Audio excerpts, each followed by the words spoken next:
Okay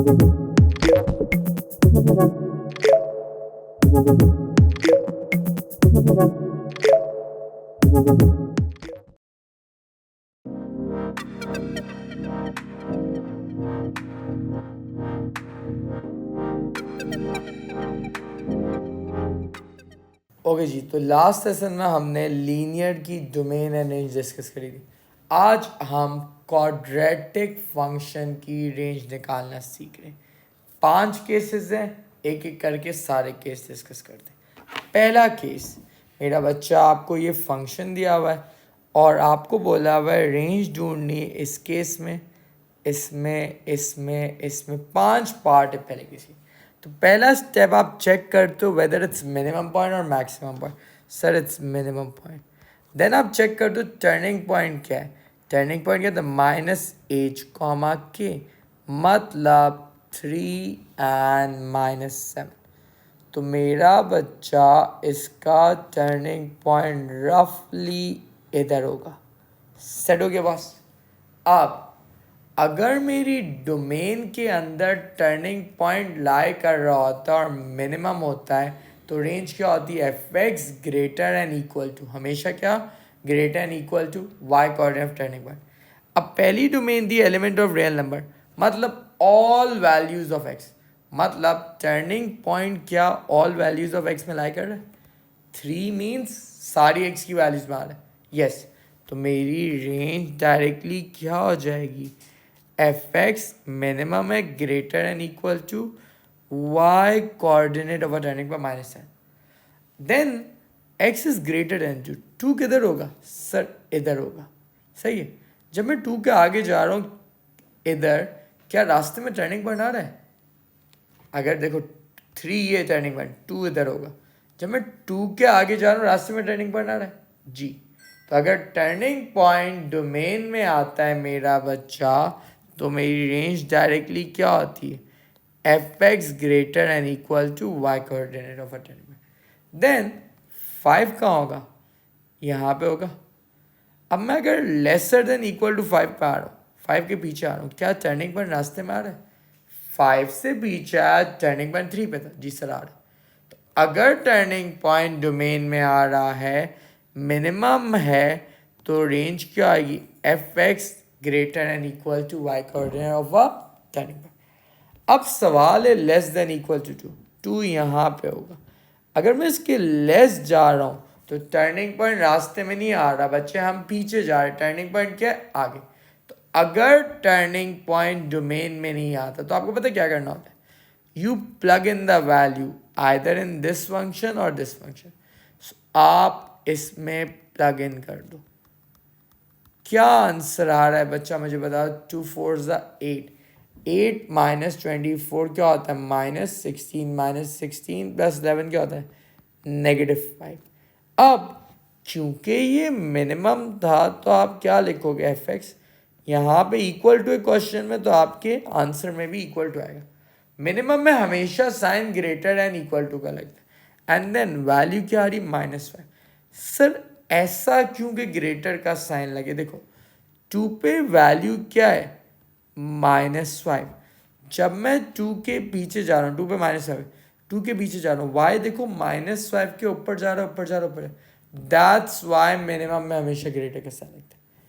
अब case 5, greater than 5। Guys greater than 5 कहाँ, यहाँ पे लाई कर रहा होगा। अब जब मैं 5 के आगे जा रहा हूँ, क्या टर्निंग पॉइंट रास्ते में आ रहा है, नहीं। तो अगर टर्निंग पॉइंट रास्ते में नहीं आता तो आप सिंपली फंक्शन में वैल्यू डालते हो। सही है बच्चा। क्या आंसर आ रहा है, 225 50, 50 -60 -10 + 7, दैट्स व्हाट 1।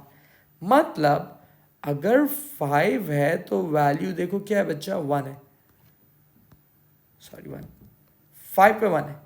जैसे जैसे मैं 5 के आगे जाता रहूँगा, y क्या होगा, 1 के ऊपर जाता होगा।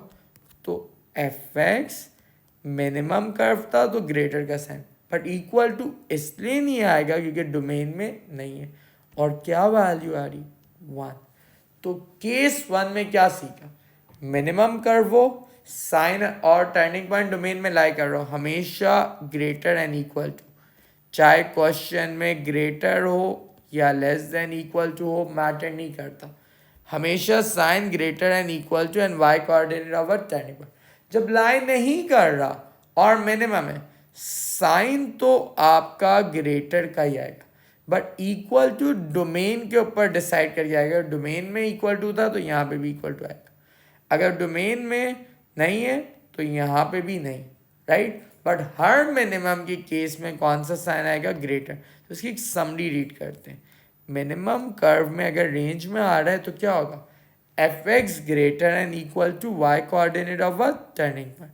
और अगर रेंज में नहीं आ रहा, टर्निंग पॉइंट डोमेन नहीं आ रहा, टर्निंग पॉइंट डोमेन में नहीं आ रहा, तो मिनिमम कर्व की रेंज क्या आएगी, एफ एक्स ग्रेटर या greater and equal to value of domain plug in.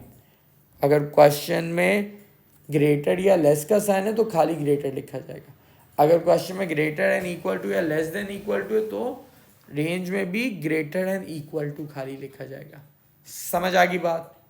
Next case 2. So my turning point here is what, -3, 25, and it's a maximum curve now. Guys, कैसे बनेगा, ऐसे बन जाएगा, हाँ या ना। क्या टर्निंग पॉइंट डोमेन में आ रहा है, जी sir, element of real number, मतलब all values of x, -3 value of x है, रियल वैल्यू। तो मेरा बच्चा अगर डोमेन में आता है maximum lesser than equal to y coordinate of a turning point, क्या था, 25। अब अगर मैं लेस देन 4 जा रहा हूँ मेरा बच्चा, मेरा टर्निंग पॉइंट क्या है, अगर मैं लेसर देन -2 जा रहा हूँ, सही है, एंड अगर मैं ग्रेटर देन इक्वल टू -5 जा रहा हूँ, और ये कर दो आप ग्रेटर एंड इक्वल टू, आप कर दो -2 एंड यहाँ पे आप कर दो -1, ओके ना। तो अब बच्चे ये सवाल है, लेसर देन -2 यहाँ पे होगा बच्चा, अगर मैं इसके पीछे जा रहा हूँ क्या टर्निंग पॉइंट डोमेन में आ रहा है, जी सर आ रहा है। तो रास्ते में -3 आ रहा है, जब टर्निंग पॉइंट डोमेन में आ गया, रेंज क्या होती है, एफ एक्स, क्योंकि मैक्सिमम कर्व है, lesser than equal to Y coordinate turning point.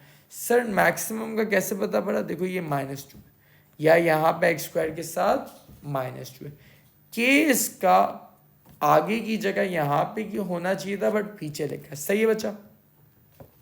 अब ग्रेटर देन इक्वल टू -5, -5 कहाँ होगा बच्चा, यहाँ पे होगा, क्योंकि टर्निंग पॉइंट -3 पे। अगर मैं -5 के आगे आ रहा हूँ, आगे आ रहा हूँ, क्या टर्निंग पॉइंट रास्ते में आ रहा है, जी सर आ रहा है।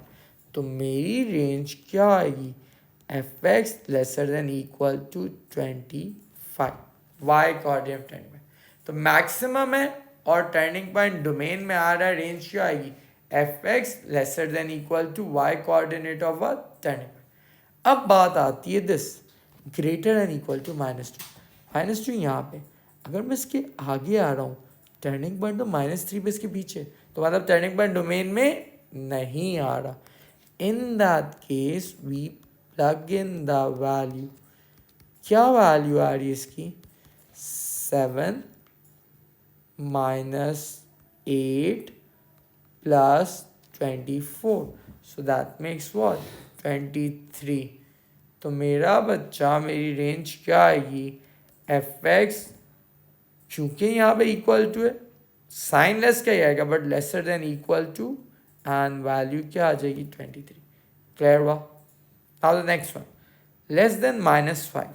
सो आपने इधर डालना है -5 का स्क्वायर -12 -5। क्यों डाल रहे हैं, क्योंकि देखो टर्निंग पॉइंट -3 पे, -5 इधर होगा, अगर मैं इसके पीछे जा रहा हूँ तो टर्निंग पॉइंट तो नहीं आ रहा, क्योंकि टर्निंग पॉइंट -5 के आगे -3 पे। तो जब नहीं आता we plug in the value. तो मेरा बच्चा 7 -50 -43 हो जाएगा, -43 + 60 क्या होता है बच्चा आपका, 17। तो माई रेंज क्योंकि मैक्सिमम में साइन तो लेस का ही आएगा and 17 lesser than equal to इसलिए नहीं क्योंकि यहाँ पे डोमेन में लेस था। तो इसकी भी समरी पढ़ लेते हैं। अगर मैक्सिमम कर्व और टर्निंग पॉइंट डोमेन में लाई करता है तो F X lesser than equal to Y coordinate of a turning point. और अगर नहीं लाई करता अभी प्लग इन द वैल्यू। सवाल में अगर ग्रेटर या लेस है तो रेंज में लेस आएगा। सवाल में अगर ग्रेटर एंड इक्वल टू या less than equal to range में क्या आएगा lesser than equal to. But maximum में हमेशा लेस का साइन, मिनिमम में हमेशा ग्रेटर का साइन। तो ये थे case 1 and 2 of quadratic. Now let's talk about case 3 guys. जब ऐसी डोमेन दी है, व्हाट्स माय टर्निंग पॉइंट 2,2, क्या मेरे टर्निंग पॉइंट का एक्स डोमेन में लाई कर रहा है? जी सर लाई कर रहा है। एंड देन ये 2 पॉजिटिव है, ये 2 पॉजिटिव मिनिमम कर्व। अगर एक्स डोमेन में लाई कर रहा है और मिनिमम है तो मेरा बच्चा y को उठा के पीछे लिख दो। लिख दिया? अच्छा जी, यहाँ पे जो कोऑर्डिनेट लिखोगे साइन हमेशा लेसर देन इक्वल टू होगा। अब डोमेन में कौन सा साइन था? लेसर देन इक्वल टू का था। तो रेंज में भी कौन सा साइन आएगा? Lesser than equal to. हाँ है ना। अब डोमेन की 2 वैल्यू थी, एक थी 0 एक थी 2। तो आप फंक्शन में पहले डालो 0, क्या आंसर आ रहा है 10। देन आप फंक्शन में डालो 2, क्या आंसर आ रहा है बच्चा 8 माइनस 16 क्या होता है -8 + 10 2। कौन सी बड़ी वैल्यू 10। तो मैं आंसर में भी क्या लिख दूंगा 10। वापस से सुनो, अगर मिनिमम है और ऐसी डोमेन दी, पहले चेक करो टर्निंग पॉइंट का जो एक्स है वो इसके अंदर लाई कर रहा है नहीं कर रहा। अगर लाई कर रहा है तो y coordinate of a turning point को पीछे लिख दो। देन डोमेन की दोनों वैल्यू डालो, 0 भी डालो 2 भी। 0 डालने से 10 आया, 2 डालने से क्या आया मेरा बच्चा आपका +2। बड़ी वैल्यू क्या है सर 10, तो रेंज क्या आएगी 10। अगर ये डोमेन दी हुई होती, इक्वल टू साइन नहीं है, अब लेस का साइन, आपने पहले चेक करना है क्या 2 इसके बीच में लाई कर। जी सर लाई कर। तो y को तो पहले पीछे लिख दो। y क्या था 2, पीछे लिख दिया। अब टर्निंग पॉइंट के साथ हमेशा कौन सा साइन लगेगा? Lesser than equal to. Then क्योंकि इस सवाल में लेस डोमेन थी तो आप आंसर में भी रेंज में लेस का साइन डालो। अब आप पहले 0 डालो बच्चा, क्या वैल्यू आ रही है 10। देन आप मेरा बच्चा 3 डालो, क्या वैल्यू आ रही है बच्चा 2 9 18 -24 + 10। So it's going to be बच्चे आपका -6 + 1। सो गाइस बड़ी वैल्यू क्या है सर 10। सो मेरा बच्चा क्या आपको रेंज निकालना समझ आई? ये साइन जो टर्निंग पॉइंट वाला होता है वो लेसर देन इक्वल टू। अगर x मिनिमम का डोमेन का टर्निंग पॉइंट डोमेन में लाई कर रहा है, y कोऑर्डिनेट को पीछे लिख दो और साइन हमेशा लेसर देन इक्वल टू। फिर डोमेन की दोनों वैल्यू को प्लग इन, जो बड़ी वैल्यू है वो लिख दो। साइन कैसे डिसाइड होगा? अगर क्वेश्चन में lesser than equal to, range में भी लेस। अगर डोमेन में लेस है तो रेंज में भी लेस। क्लियर हुआ?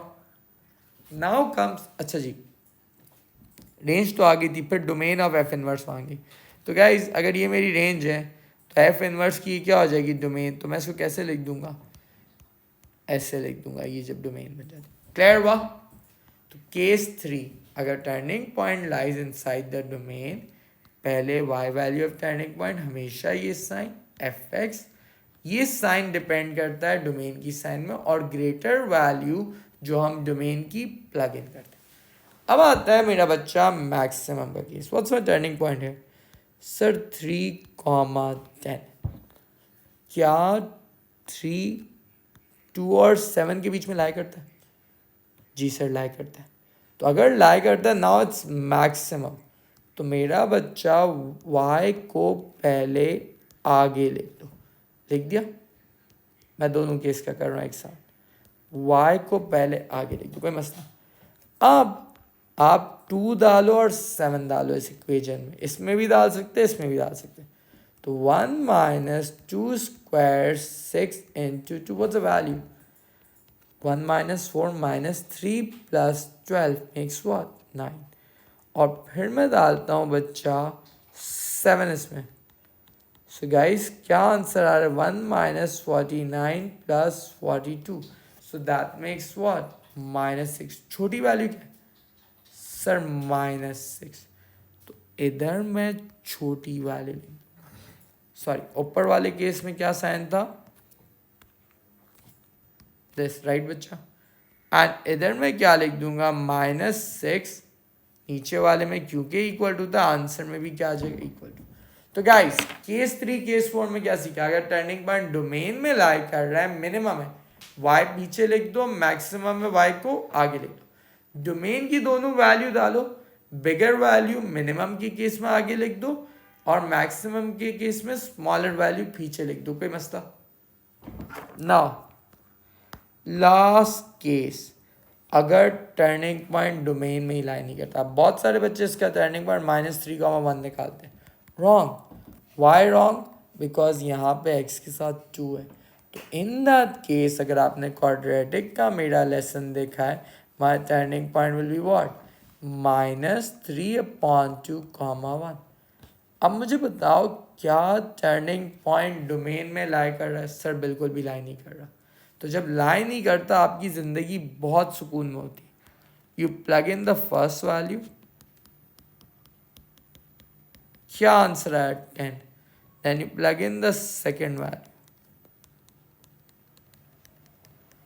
क्या आंसर आ रहा है बच्चा? 100 + 60 170। तो मेरी रेंज क्या हो जाएगी? ये, and the sign will be exact same जो डोमेन में है। अब क्या ये वाला टर्निंग पॉइंट -3/2 इसमें लाई कर रहा है? नहीं। तो अगर लाई नहीं करता आपकी ज़िंदगी बहुत आसान है। पहले क्या डालेंगे? 2, हाँ है ना?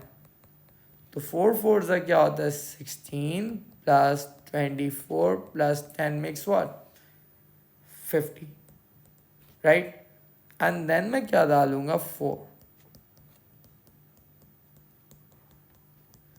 तो क्या हो जाएगा आपका? 64 + 58, yes or no? 122. So guys my range will be what? So अगर लाइन ही कर रहा टर्निंग पॉइंट डोमेन में, आपकी ज़िंदगी बहुत सिंपल है। Plug in the value, copy the exact same sign. तो केस 1 एंड 2 क्लियर हुआ। देन केस 3 एंड 4 में टर्निंग पॉइंट जब डोमेन में लाई करता है, एंड लास्ट केस जब टर्निंग पॉइंट डोमेन में लाई नहीं करता। इन 5 चीज़ों के अलावा क्वाड्रेटिक के रेंज के कोई और सवाल नहीं आ सकते। In next lesson, we are covering rational function की domain and range and trigonometric function की domain and range. Till then, take care. Allah Hafiz.